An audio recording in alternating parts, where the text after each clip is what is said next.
Bonjour, comment ça va? J'ai bien aimé le troisième chant parce que c'est de ça qu'on va parler. Merveilleux, la profondeur de l'amour de Dieu. On va parler de l'amour. Car Dieu a tant aimé le monde qu'il a donné son Fils unique afin que quiconque croit ne périsse point et ait la vie éternelle. Ça, c'est la ligne directrice fondamentale de tout l'univers. C'est juste ça. C'est fini.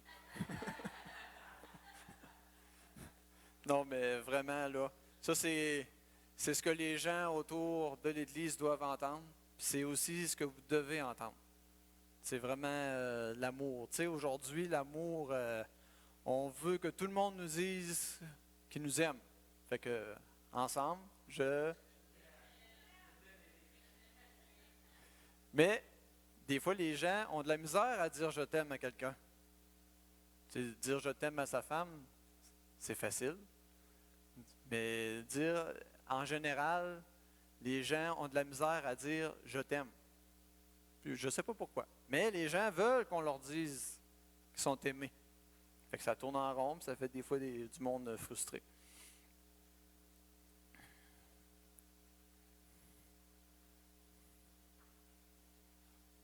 Être sur la bonne voie, être sur la bonne voie, mais en faisant de travers. Je ne sais pas si ça vous a déjà arrivé. Vous pensez que vous faites les choses correctement, mais en fin de compte, vous ne les faites pas. Vous travaillez pour Dieu, mais des fois, vous pensez que Dieu, il ramène les choses. Une histoire que j'ai lue dans le pain quotidien cette semaine, une personne qui adopte un enfant. Puis elle a donc hâte de le couvrir d'amour. Elle dit, j'ai hâte de le prendre. Puis en plus, il souffrait de malnutrition. Fait que je vais le nourrir, je vais le chouchoter. Ben, c'est normal, à l'adopter, c'est son enfant. Fait que elle le nourrit. Mais après 3 ans, il ne grandit pas. Il y a vraiment un problème de. Qu'est-ce qui se passe, tu sais? Fait que là, jusqu'à temps qu'elle l'emmène voir un médecin, puis le médecin il dit il y a vraiment des carences que il ne faut pas que tu le nourrisses avec telle affaire. Oh! Pendant 3 ans de temps, elle nourrissait, pour qu'il engraisse, tu sais. On veut que tu engraisses, tu sais, puis il restait maigre. Puis. Fait que là, quand le médecin a trouvé le bobo, elle a tout enlevé ce qu'il ne fallait pas qu'il mange, parce que ça le rendait malade. Fait que après ça, il a pris 13 centimètres en un mois. Fait que ça allait bien. Fait que ça, c'est. La mère, elle, dans le fond, elle faisait quelque chose, elle avait une bonne intention, mais c'était pas de la bonne façon de le faire. On a aussi une histoire biblique aussi là-dessus. Le roi Josias. Le roi Josias, il était roi de Juda d'Israël à l'âge de 8 ans, si je ne me trompe pas.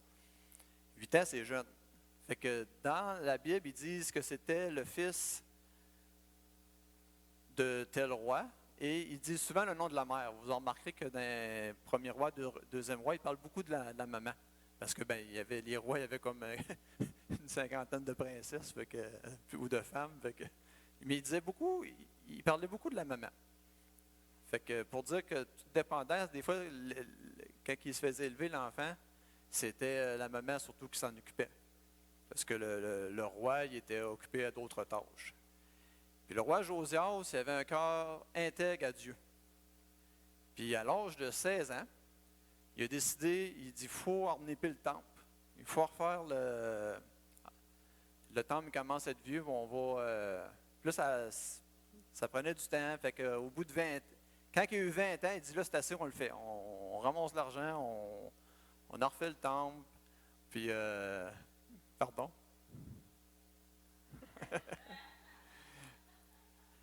Puis là, en faisant de la construction, il trouve le livre de la loi. Puis, d'après les commentaires, ça serait le Deutéronome ou une partie de Deutéronome. C'était vraiment la loi de Moïse. Quand que le secrétaire a lu ça au roi, il en était consterné. Il a déchiré ses vêtements ça, en signe Ça voulait dire qu'il était complètement en consternation, là, parce qu'il était complètement à côté de la coche. Fait que ça, c'est un autre exemple que des fois, il y avait un super de bon cœur, Josias. Mais le Seigneur, il a permis qu'il trouve le livre de la loi, puis grâce à ça, ça a vraiment été un réveil national en Israël. Nous, ce que je veux en venir avec ça, Dieu, dans son amour, nous envoie l'Esprit qui, même si on fait des erreurs, Dieu nous aime assez pour nous consoler, nous guérir, nous restaurer, et nous amène doucement à la comprendre et nous amène à un nouveau départ. Il ne faut pas s'en faire non plus avec ça. Là, il n'y a aucune condamnation à ceux qui servent le Seigneur. Mais puis justement, Joas, il avait un cœur pour Dieu. Le Seigneur il a permis que ça arrive. Peut-être que ça aurait arrivé sous le règne de Manassé, qui était terriblement méchant, qui avait des idoles partout. Fait que par après, Joas complètement enlevé les idoles. Il y a tout un réveil, complètement un réveil. Je vais lire mes notes pour rien oublier. Premièrement, l'amour divin. Par quoi ça commence, l'amour de Dieu pour nous? C'est la création. Dieu nous a créés. C'est-tu assez... y a-t-il quelque chose à la terre qu'on aime plus que qu'est-ce qu'on crée? Ça peut être, si on regarde ça de terre à terre, on peut créer, partir sa propre compagnie, faire des plats des plats de bois dans son tour. C'est de la création. Tu es content de faire ça, tu as une fierté. Les enfants, c'est... Moi, je suis avec mes enfants. C'est ma plus grande fierté. Tu sais, c'est la chose la plus importante. Fait qu'imaginez-vous Dieu, il nous a créés. Puis il nous a créés par amour. C'est la première chose. Ça apporte la fierté. Ésaïe 54, 9 à 10. Je ne veux pas être trop long parce que on va faire du vin nouveau.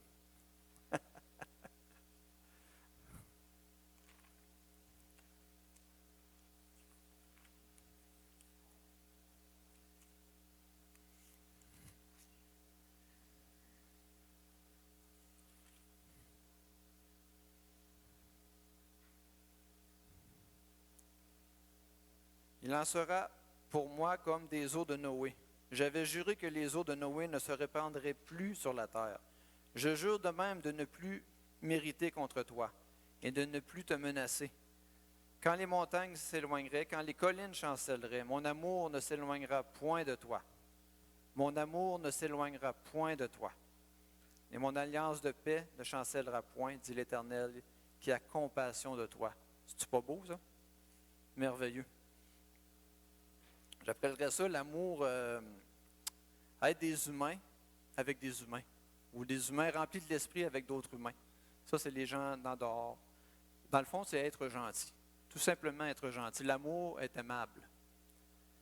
Une histoire encore, je vais aller la voir pour ne pas la moffer, comme on dit. Là.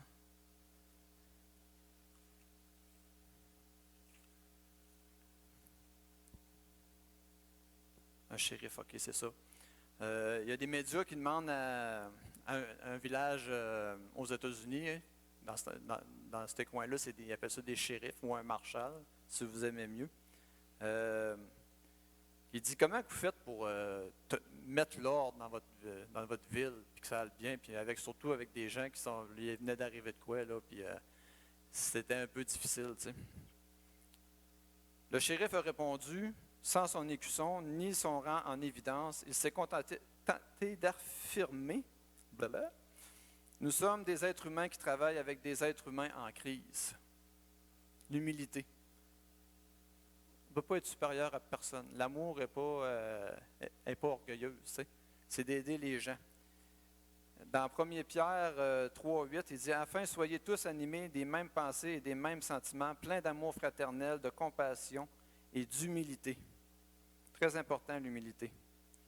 Puis quand Pierre il écrivait ça, c'est à cause que les Romains les persécutaient beaucoup dans ce temps-là. Fait qu'il disait que c'était dans le fond, les Romains ils étaient des humains en crise, si on peut dire. Là. Ils rejetaient tout ce qui était divin. Mais il disait, Pierre encourageait les Juifs à être humbles, puis à être des serviteurs, puis à avoir un amour inconditionnel avec les autres humains, que ce soit les frères, que ce soit même le peuple romain qui était, en fin de compte, leur ennemi. Une histoire m'a conté un peu qu'est-ce que je fais à ma job. Ça va être un lien, là. Moi, je m'occupe, on m'appelle le bonhomme hiver, parce que je m'occupe de tout ce qui est entrepreneur, des contracteurs d'hiver. Avant, quand il faut rencontrer tous les entrepreneurs. Mettons, à Amos, on est peut-être 7-8 entrepreneurs qu'on rencontre. Que vous connaissez, mettons, Béton Fortin, Roy et Frères, puis même M. Blanchette qu'on connaît, qui vient de l'Église ici. C'est tous des entrepreneurs qui pognent des contrats, puis qui déneigent le chemin. Fait qu'il y a un contrat de signé, puis après ça, il y a une réunion. La première réunion de l'année pour leur dire que c'est qu'il faut que ça marche. La personne avant moi qui faisait cette job-là, il était très, très, très strict. Il dit, si ton sort n'est pas prêt, 200 piastres d'amende par jour.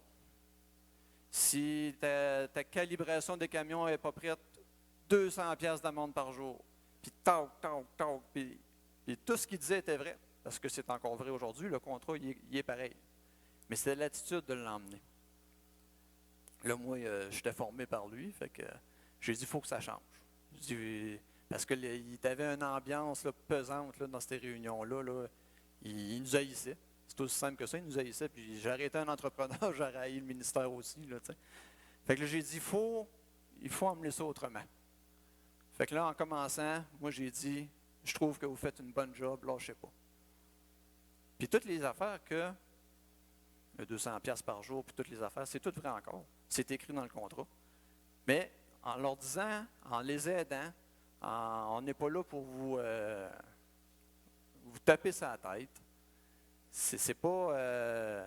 En faisant ça, vous aurez vu le visage des patrons de ces entreprises-là. Pasteur, ben c'est facile. Fait que moi, si je suis capable de vous dire que vous êtes bon, mais quand vous faites de quoi de pas correct, je ne suis pas gêné de leur dire non plus. Parce que le contrat, c'est le même.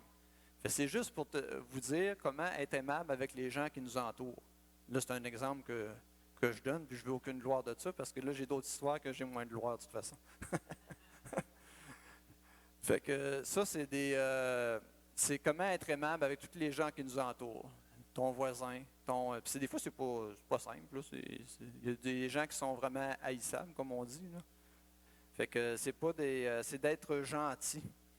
Pas facile d'aimer tout le monde, il y en a qui sont bon, mais il doit toujours se mettre à la place de Jésus.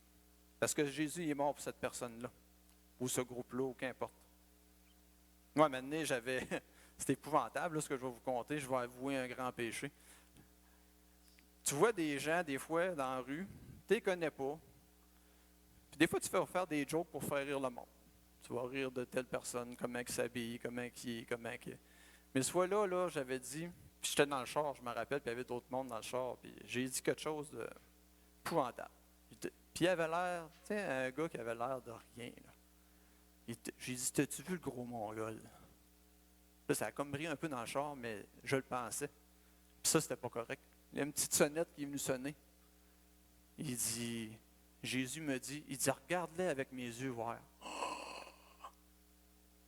Ah, c'était beau. C'est incroyable comment Jésus, il voyait cette personne-là.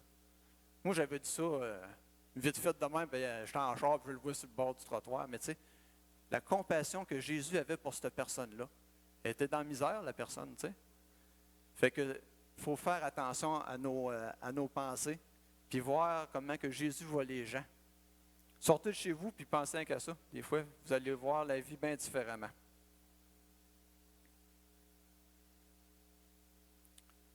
Troisième point,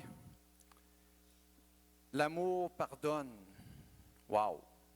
Ça, c'est dur, ça. L'amour pardonne. Acte 13, 38 à 39.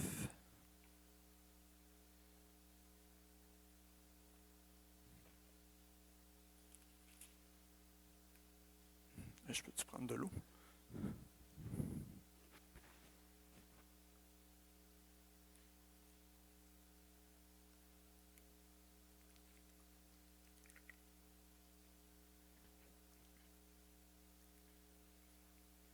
Sachez donc, hommes, frères, que c'est par lui que le pardon des péchés vous est annoncé, et que quiconque croit est justifié par lui, de toutes les choses dont vous ne pouviez être justifiés par la loi de Moïse.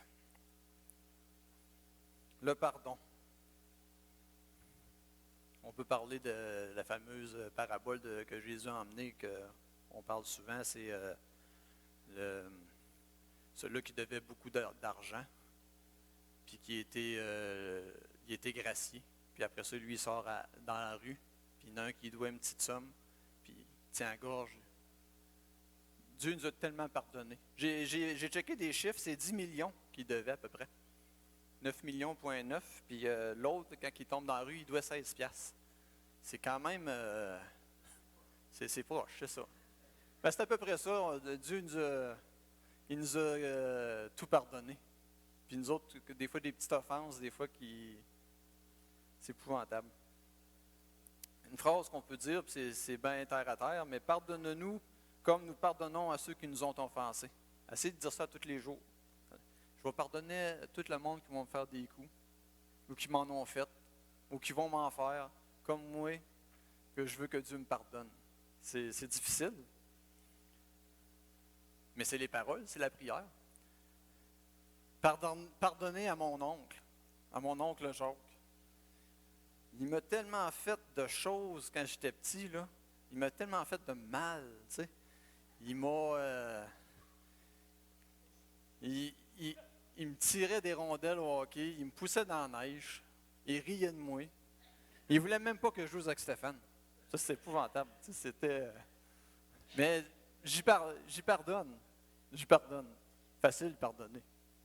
C'est un être aimable.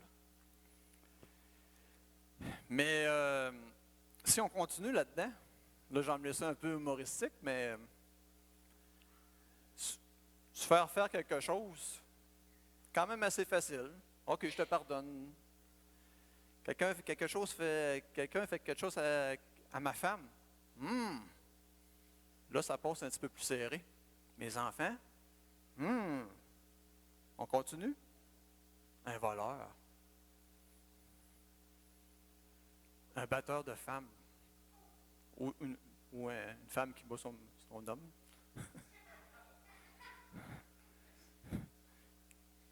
On peut continuer. Violeur. Ça commence à être moins le fun. Un tueur. Un pédophile. Ouf.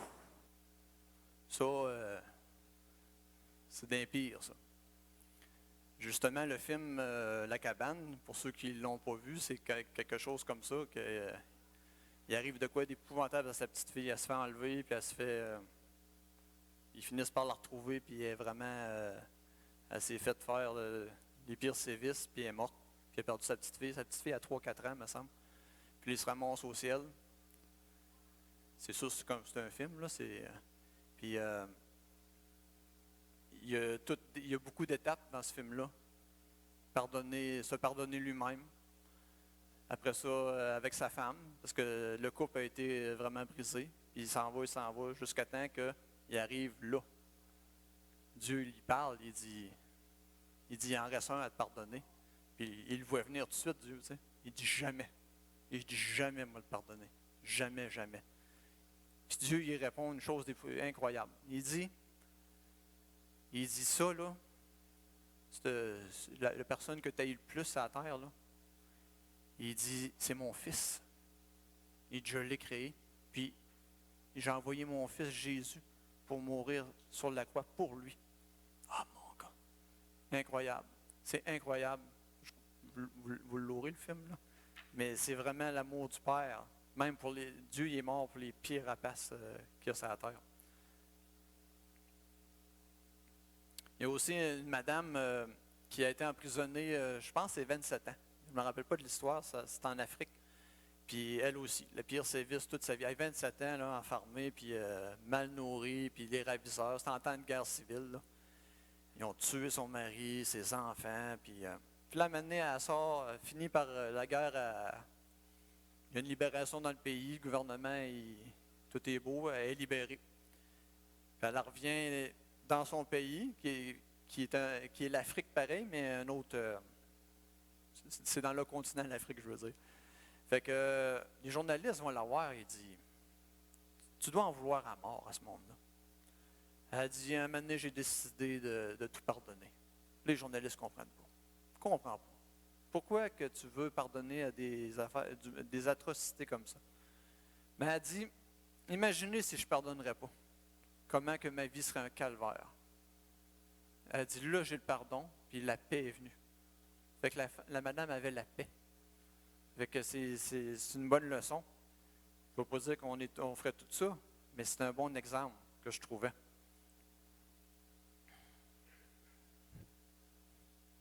Il reste encore un peu de temps.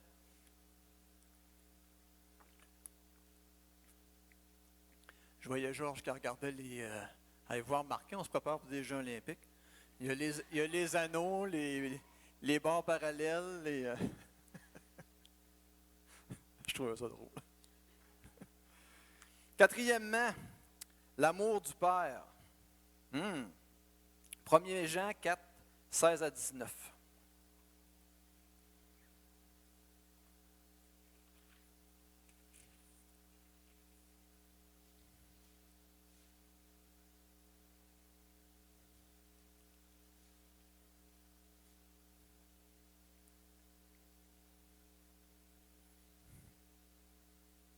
Et nous avons connu l'amour que Dieu a pour nous. Et nous y avons cru. Ça, c'est Jean. Jean, c'est un apôtre de Jésus. Non, c'est pas Jean. Oui, c'est Jean, c'est ça. Dieu est amour. Et celui qui demeure dans l'amour demeure en Dieu et Dieu demeure en lui. Tel il est, nous sommes aussi dans ce monde. C'est en cela que l'amour est parfait. En nous, afin que nous ayons de l'assurance au jour du jugement. La crainte n'est pas dans l'amour, mais l'amour parfait bannit la crainte. Car la crainte suppose un châtiment, et celui qui craint n'est pas parfait dans l'amour. Pour nous, nous l'aimons parce qu'il nous a aimés le premier. C'est beau, hein? Ça, c'est l'amour du Père pur. J'ai une petite histoire qui n'est pas pire. Voir Dieu.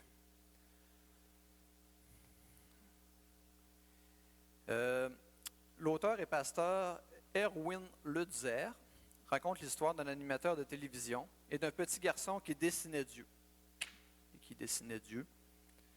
Puis là, l'animateur, il trouvait ça drôle. Il dit tu peux pas faire ça. Il dit il n'y a personne qui sait à quoi il ressemble, Dieu. Là, le petit gars, lui, il la regarde et il dit tu vas voir que tu vas le savoir. Mais j'ai fini mon dessin, mais on va te le montrer, c'est quoi qui est Dieu. Là, tout le monde s'est mis à rire. Il se peut que nous nous demandons à quoi ressemble Dieu. Est-il bon? Est-il doux? S'intéresse-t-il à moi? Toutes des questions qu'on peut se poser. La réponse est toute simple à ces questions. Est celle que Jésus a servi à Philippe. Cette année, Philippe, il demande, il dit, Jésus, montre-nous le Père. Puis il dit, cela va nous suffire. Et Jésus lui répondit, il y a si longtemps que je suis avec vous et tu ne m'as pas connu, Philippe. Celui qui m'a vu a vu le Père. Aussi simple que ça. Si vous désirez ardemment voir Dieu, contemplez Jésus, il est l'image de Dieu invisible.